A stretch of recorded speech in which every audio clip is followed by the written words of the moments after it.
여러분 언뜻 보면 오늘 말씀은요 좀 시편에 가까운 말씀인 것 같습니다. 그도 그럴 것이 말하는 사람이 똑같아요.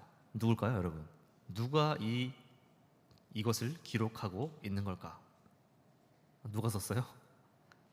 다윗이죠, 다윗. 다윗은 하나님을 노래하는 마음으로 시편을 기록했고, 본문에서도 이 역대상에서도 다윗은 같은 마음으로 하나님을 노래하고 있는 거예요.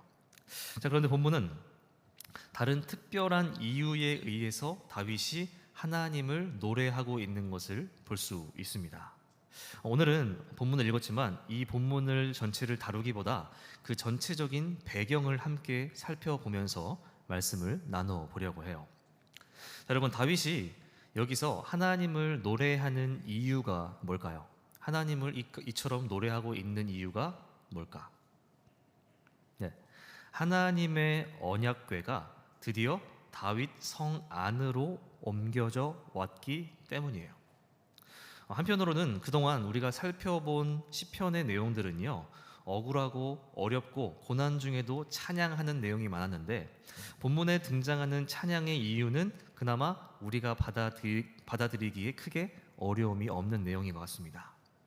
어쨌든 언약궤 이야기로 돌아와서 이 하나님의 언약궤, 이 언약궤가 뭐냐면 단순하게 그냥 하나님의 상자라고 보면 됩니다.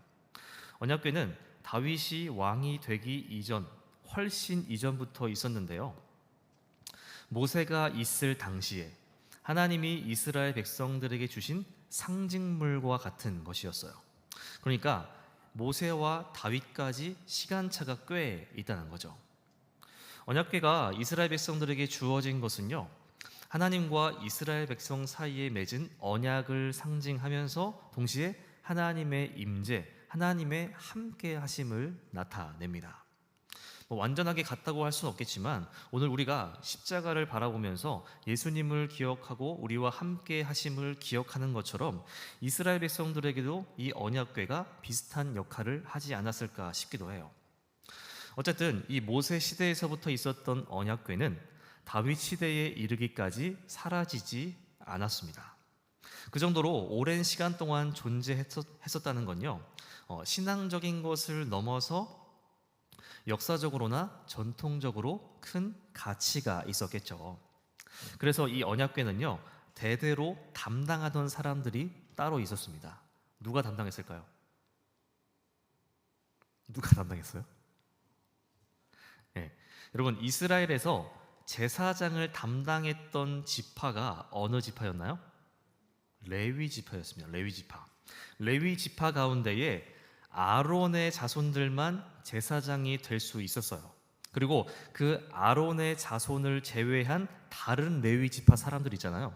이 사람들이 성막과 기물 그리고 언약궤를 관리했습니다. 그렇게 언약궤는 특정한 사람들의 관리하에 이스라엘에 대대로 내려져 왔던 거예요. 그런데 그게 어떻게 될까요? 다른 나라에 빼앗겨 버립니다. 다른 나라에 빼앗겨 버려요. 이스라엘 민족의 중심, 심장과도 같이 여겨지는 언약궤를 잃어버리게 된 거예요. 우리로 따지면 국보 1호라든지 아니면 훈민정음 해례본과 같은 것을 일본에 빼앗긴 것과 같은 거라고 할 수 있겠죠. 언약궤를 빼앗기게 된 일은요, 사무엘상 4장에 기록되어 있는데 때는 다윗이 왕이 되기 이전 사울 왕 때였습니다. 당시에 이스라엘과 블레셋이 전쟁이 있었는데 첫 번째 전투에서 누가 이겼을까요? 블레셋이 이겨요. 이스라엘이 패배한 거죠. 그때 이스라엘의 사상자가 4,000명이었다고 합니다. 그것을 보고, 자신들의 패배를 보고 이스라엘의 장로들은 이런 생각을 해요. 우리가 왜 패배했을까? 고민을 하다가 하나님의 언약궤가 이곳에 없기 때문에 패배했구나라는 판단을 해요. 그래서 그 즉시 당시 엘리 제사장의 두 아들 홈니와 비느하스에게 언약궤를 가져오라고 합니다. 그런데 여기에는 문제가 있었어요. 무언가가 없어서 패배했다 판단하고 그것을 가져온다는 것은요, 하나님의 언약궤를 어떤 주술적인 도구로 전락시키는 일이었다는 거죠.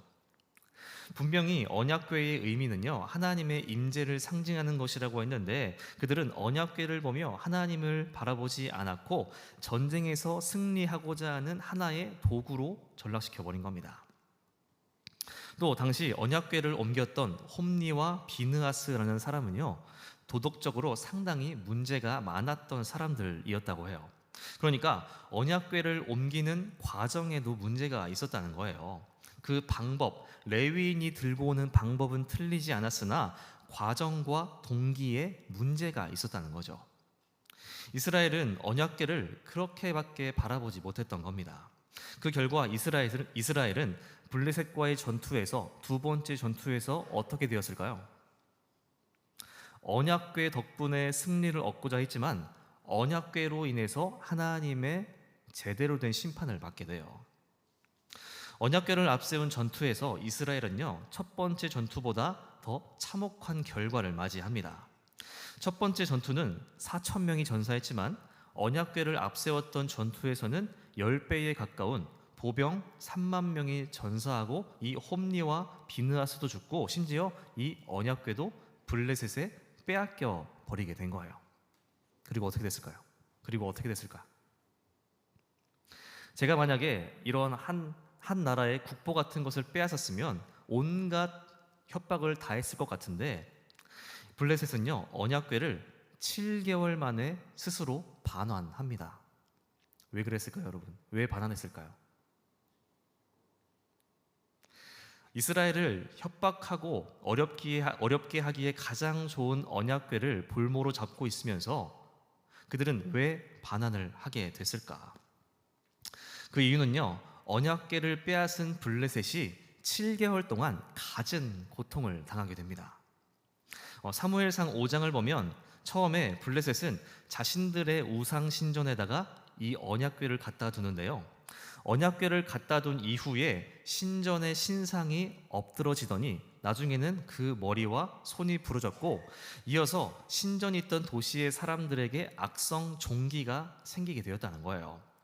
마치 과거에 애굽이 당했던 열 재앙과 비슷해 보이기도 합니다. 그리고 거기서 끝이 아니라 블레셋은 언약궤를 다른 도시로 옮기기도 해요.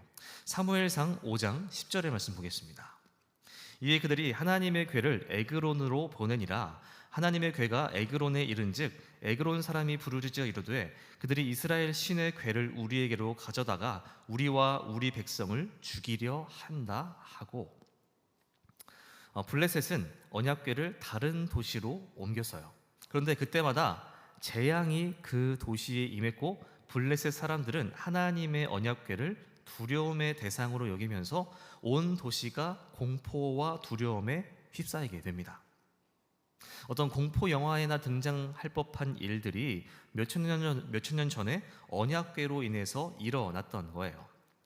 이렇게 언약궤가 있는 곳마다 고통이 끊이질 않으니 블레셋 입장에서는 더 이상 언약궤를 가지고 있는 것이 부담이 될 수밖에 없었겠죠. 그래서 블레셋은 협박이고 뭐고 돈이고 뭐고 그냥 언약궤를 이스라엘에 돌려보내기로 합니다. 그렇게 이스라엘의 국보와도 같은 언약궤는요, 블레셋에 빼앗겼다가 이스라엘 땅으로 돌려보내지게 되는 거예요. 그런데 여기서 끝이 아니죠. 이스라엘 땅으로 돌아오긴 했는데 원래의 자리로 돌아가지 못했습니다. 여러분, 때로 어떤 물건은요, 물건 자체가 주는 의미가 있기도 하지만 그 물건이 특정 자리에 있을 때 더 빛나는 물건들이 있어요. 예를 들면 경주에 있는 첨성대가 서울에 있다고 생각해 보세요.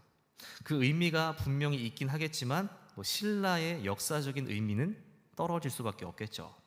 마찬가지로 언약궤 자체가 이스라엘에 있는 것만으로도 그 의미가 분명히 있었겠지만 언약궤가 있는 장소가 적절하지 않았다.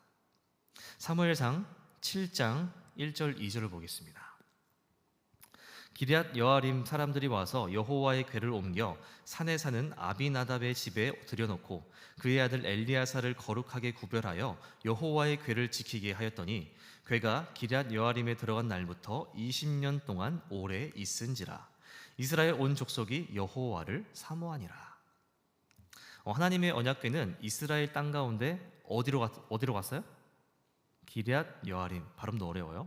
그리고 그곳에 20년 동안 머물러 있었다는 거예요.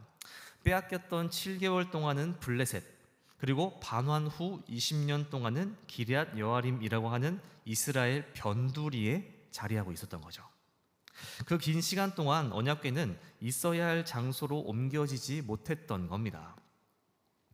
왜냐하면 언약궤를 빼앗겼던 장본인 사울 왕은요, 언약궤를 찾아올 생각도 하지 않았고, 다윗은 자신이 왕으로 세워진 이후에 이스라엘의 남은 땅들을 정복하느라 언약궤를 옮겨올 수 없었어요. 그래서 하나님의 언약궤는 자리를 떠난 지 21년이 지나서야 다윗으로 인해 제 자리에 안치할 수 있게 된 겁니다. 근데 여러분, 다윗이 이 언약궤를 안치하는 과정이 쉬웠을까요? 어려웠을까요? 쉬웠어요? 어려웠어요? 다윗은 하나님을 사랑하는 마음으로 언약궤를 곧바로 되찾아오고 싶어 했지만 첫 번째 시도에서 실패합니다. 언약궤를 옮겨오고자 하는 다윗의 동기는 너무나도 선하고 좋은 마음이었어요. 근데 그 방법이 틀렸습니다. 여러분, 아까 언약궤를 담당했던 사람들이 따로 있었다고 이야기했습니다. 누구였어요? 예, 레위 지파였습니다. 레위 지파 가운데 언약궤를 담당하는 사람들이 또 따로 있었다고 했죠. 어쨌든 이스라엘 백성들에게 언약궤가 처음으로 주어진 때나 시간이 꽤 지난 다윗 시대 때나 언약궤를 담당하는 사람들은 오직 레위 지파 사람들 뿐이었다라는 거예요. 그런데 다윗은 언약궤를 옮겨오고자 하는 마음이 선하고 아름답고 보기에 좋았으나 방법이 틀렸습니다. 그래서 첫 번째 시도에서 운반자가 죽임을 당하게 되죠. 다윗은 이 일로 하나님의 진노를 몸소 느끼게 되었을 거예요. 그러나 다윗은 포기하지 않고 두 번째 시도를 이어가는데, 이번에는 하나님의 방법대로 준비하기 시작하죠. 역대상 15장 11절 12절입니다. 다윗이 제사장 사독과 아비아달을 부르고 또 레위 사람 우리엘과 아사야와 요엘과 스마야와 엘리엘과 암미나답을 불러 그들에게 이르되, 너희는 레위 사람의 지도자이니 너희와 너희 형제는 몸을 성결하게 하고 내가 마련한 곳으로 이스라엘의 하나님 여호와의 궤를 메어 올리라. 하나님이 주신 언약궤에 대한 규례는 분명합니다. 레위인의 손에 의해서만 옮겨져야 하고 어깨에 메고 운반해야 한다. 그러나 첫 번째 시도에서는 레위인이 옮겼던 것도 아니고 수레에 옮기려고 했어요. 그러니까 실패할 수밖에 없었던 거죠.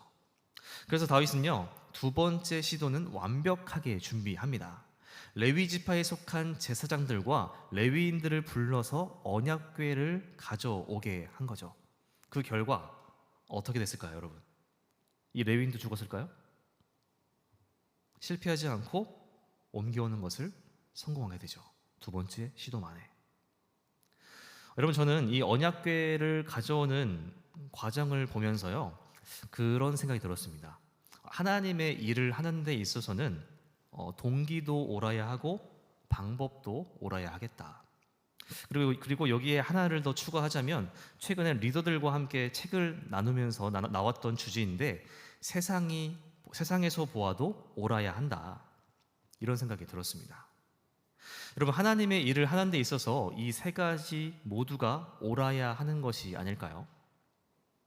여러분, 사울 왕이 전쟁터에 언약궤를 가져왔던 방법은요, 틀리지 않았습니다. 그러나 그 동기와 그 과정이 하나님 보시기에 옳지 않았어요. 레위인이 옮긴 것은 맞지만 도덕적으로 타락한 사람들이었고, 오로지 전쟁에서 이기기 위한 다른 목적으로 언약궤를 가져왔습니다. 방법은 옳았으나 결국 심판받았죠. 그리고 두 번째로, 다윗의 첫 번째 시도를 보면 동기는 아주 선했어요. 하나님 보시기에도 옳은 마음이었겠죠. 그러나 뭐가 틀렸어요? 방법이 틀렸어요. 너무나도 좋은 마음으로 시작했으나 하나님의 방법이 아니라 자기의 마음대로 방법을 선택했던 겁니다. 이런 마음이 이해가 되지 않는 것은 아니에요. 내가 할 수 있는 것으로 나의 방법으로 하나님께 영광을 돌리고자 하는 마음은 누구나 가질 수 있는 마음이죠. 근데 여러분, 이 다윗의 선한 동기에도 하나님은 진노를 거두시지 않으셨다는 거예요. 애꿎은 심판자가 아니죠. 애꿎은 운반자가 심판을 받게 되잖아요. 물론 여러분, 오늘 우리의 방법이나 동기가 틀렸다고 해서 하나님의 진노를 사거나 심판을 당하지는 않을 거예요. 그러나 우리가 하나님께 가장 좋은 것을 드리고자 한다면 동기도 옳아야 하고 방법도 옳아야 하고 세상에서 보아도 옳은 것을 하나님께 드리는 것이 가장 좋은 방법이 아닐까. 만약에 하나님께 드린다고 회사 돈을 횡령한다거나 남의 돈을 도둑질한다면 세상에서 보아도 옳지 않은 일이고 하나님 보시기에도 기뻐하실 일이 아닐 겁니다. 또 예배는 드리지만 무언가 보상을 바라며 예배에 나와 있다면 이것 또한 하나님이 기뻐하시는 모습은 아닐 거예요. 오늘 저와 여러분들이 이 언약궤 사건을 보면서 하나님의 일을 함에 있어서는 신앙적으로 보나 세상적으로 보나 옳은 것들로 하나님께 드릴 수 있게 되기를 바랍니다. 혹여나 세 가지 중에 하나가 조금 좀 걸린다고 여겨진다면 조금 더 옳은 방법을 찾고 조금 더 하나님 보시기에도 좋은 것들을 하나님께 드릴 수 있는 저와 여러분들 될 수 있기를 바랍니다. 끝난 거 아닙니다. 자, 그렇게 다윗은요 동기와 방법 모두 하나님 보시기에 옳은 방법으로 언약궤를 가져오게 됩니다. 성공한 거죠. 그때 여러분, 다윗의 모습이 어땠을까요? 그때의 다윗의 모습이 어떠했을까? 드디어 하나님의 언약궤가 다윗이 마련한 성 안으로 들여올 때 다윗은 왕의 모습이라고는 할 수 없는 모습을 보여줍니다. 사무엘하 6장 14절을 보겠습니다. 다윗이 여호와 앞에서 힘을 다하여 춤을 추는데 그때에 다윗이 배 에봇을 입었더라. 이렇게 설명하고 있어요. 드디어 다윗이 원하고 바라던 날이 되었습니다. 언약궤가 다윗 성 예루살렘 성으로 들어온 거예요. 이때 다윗은요 언약궤를 맞이할 준비도 철저하게 했던 겁니다. 물론 율법에는 언약궤를 맞이하는 방법까지는 나와 있지 않아요. 다윗은 자신이 할 수 있는 최선의 방법을 다해서 언약궤를 맞이합니다. 여기 보니까 다윗이 춤을 췄다고 하는데 무슨 옷을 입었다고 하고 있어요? 무슨 옷을 입었어요? 배 에봇을 입었더라. 여러분, 이게 무슨 옷일까요? 배 에봇. 발음 이상한가요? 배 에봇. 확실한 건 왕이 입는 옷은 아니에요. 당시에 이 배 에봇은요 제사장들이 입는 옷이었다고 합니다. 지금으로 치면 우리가 성찬할 때 목사님이나 제가 입는 옷 같은 옷이라고 할까요? 다윗이 배 에봇을 입었다는 것은요 일반 사람이 입어도 크게 문제되지 않았던 것 같아요. 여러분, 다윗은 하나님의 언약궤를 맞이하기 위해 자신의 옷을 갈아입었는데 자신 평생에 한 번도 입어본 적이 없는 배 에봇을 입었다는 거예요. 다윗은 평소에 왕이니까 왕복을 입고 있었겠죠. 왕복을 입고 백성들 앞에 선다는 것은요 왕의 권위와 위엄을 나타내는 겁니다. 그런데 그 왕복을 벗어버리고 이 배의 옷을 입었다는 것은 하나님 앞에서 자신은 왕이 아니라 뭐라는 거예요? 한 사람의 예배자라는 것을 드러내주고 있는 거죠. 우리가 세상에서는 저마다 학생이나 어떤 회사원 같은 신분이 있지만 교회에서는 그 신분 다 내려놓고 한 사람의 성도, 한 사람의 예배자가 되는 것과 같은 겁니다. 다윗은 이 언약궤를 맞이하면서 그 언약궤 앞에서 또 하나님 앞에서 자신이 어떤 왕으로서의 어떤 채통이나 권위 따위는 생각하지 않고 오로지 한 사람의 예배자로 서기 원했고 그대로 하나님 앞에 나아간 거예요. 어떻게 나아갔어요? 춤을 추면서 나아갔다. 다윗의 춤 실력이 어땠는지 모르겠습니다. 각 나라에 전통 춤이 있는 것처럼 당시 이스라엘에도 전통 춤이 있었다면 그런 춤을 추지 않았을까? 그러나 분명히 다윗의 춤은요 어떤 자신의 흥이나 자신의 감정에 휩싸인 춤이 아니었다는 거예요. 하나님 앞에서 하나님의 언약궤를 맞이하는 예배하는 마음으로 온전히 하나님께 드리는 춤을 추었다. 다윗의 아내는 그 춤을 보면서 다윗을 업신여겼지만 하나님은 그 다윗의 춤을 보시면서 최고의 예배로 받으시지 않으셨을까? 어떤 제사도 어떤 제물도 없었지만 당시 하나님께 드렸던 최고의 예배가 이 다윗의 춤이 아니었을까 싶습니다. 여러분, 또 오늘 저는 이 말씀을 준비하면서 두 번째 생각이 들었던 게 뭐냐면, 다윗의 인생 가운데 가장 행복했던 순간이 바로 이 순간이 아니었을까, 그런 생각이 들었어요. 하나님을 예배할 때 가장 행복했던 다윗은 사울 왕으로부터 쫓기다가 해방되었을 때도 춤추지 않았습니다.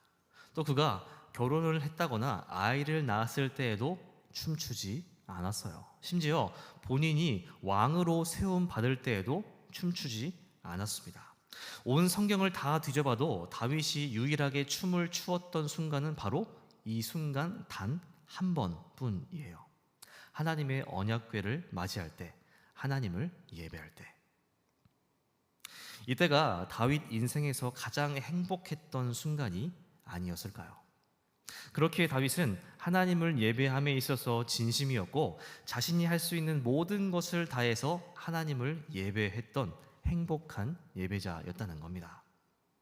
다윗은 그러한 한 사람의 예배자로서 오늘 본문을 통해 그 시간을 백성들과 함께 찬양으로 채우면서 온 이스라엘의 예배를 다시 세우고 있는 겁니다. 여러분, 이 역대상이 쓰여진 이유가 뭐라고 했죠? 기억하시나요, 여러분? 이 역대상을 읽게 되는 사람들이 누굴까요? 맞습니다. 포로에서 돌아온 이스라엘 백성들에게 역사를 돌아보게 하면서 그들의 신앙적 회복과 정체성을 바로 세우라는 데 목적이 있다고 말씀드렸어요. 오늘 이 다윗의 이야기는요, 포로에서 돌아온 이스라엘 백성들에게 하나님을 예배하고 찬양하는 것이 다윗 왕의 가장 큰 행복이었고, 성벽을 세우고 나라를 재건하는 일보다 예배가 더 중요하다는 것을, 다른 것보다 가장 먼저 예배를 세워야 한다는 것을 알려주고 있는 겁니다. 그렇다면 여러분, 오늘 저와 여러분들에게 있어서 예배는 어떤 의미가 있습니까? 여러분들에게 있어서 예배는 또 무엇인가요? 또 여러분들의 예배는 바로 세워져 있습니까? 여러분, 다윗은요, 하나님의 언약궤를 맞이하면서 자신이 평소에 입었던 옷을 벗어버리고 평생에 입어본 적이 없던 옷을 입고 하나님을 예배합니다. 그리고 자신이 할 수 있는 최선을 다해서 춤을 추면서 하나님을 예배하죠. 그 모습은 어떤 자신의 흥에 취하거나 감정에 취해서 춤추는 모습이 아니었어요. 오직 하나님 한 분만 예배하겠다는 다윗의 마음만이 담겨 있었던 거죠. 여러분, 오늘 우리가 드리는 예배는 어떻습니까? 오늘 우리가 드리는 예배에는 무엇이 담겨 있나요?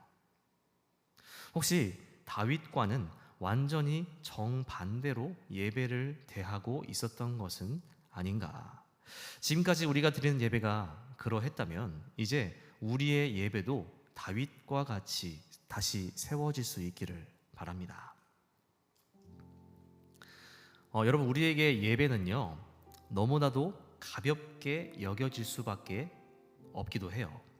왜냐하면 우리가 처음 교회에 나왔을 때부터 지금까지 사라지지 않고 매주 계속해서 드려지고 있는 것이 예배이기도 하고, 반복적으로 예배를 대하다 보니까 당연히 가벼워질 수도 있겠죠.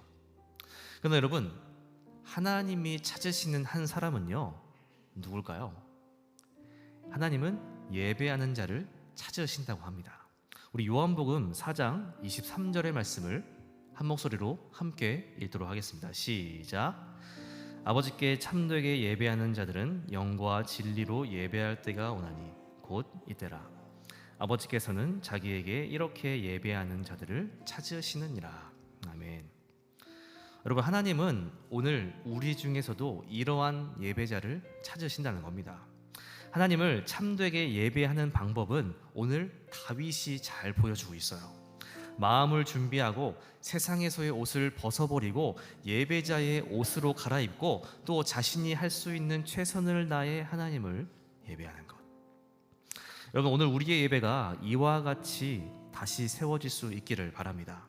예배 한 시간에 최선을 다하고 또 마음을 준비하면서 또 시간에 늦지 않고 세상에서의 옷이 아닌 예배자의 옷을 입고 우리의 자리에서 최선을 다해 하나님을 높이고 찬양하는, 우리가 이렇게 예배할 때 예배가 다윗 평생의 가장 행복한 순간이 되었던 것처럼 우리에게도 이 예배가 가장 행복한 순간이 될 수 있지 않을까요? 이번 한 주 저와 여러분이 또 우리가 드리는 모든 예배가 이와 같아질 수 있게 되기를 바랍니다. 그렇게 우리의 예배를 바로 세워감으로 여러분들이 하나님이 찾으시는 한 사람, 예배자 될 수 있게 되기를 바랍니다. 함께 기도하겠습니다.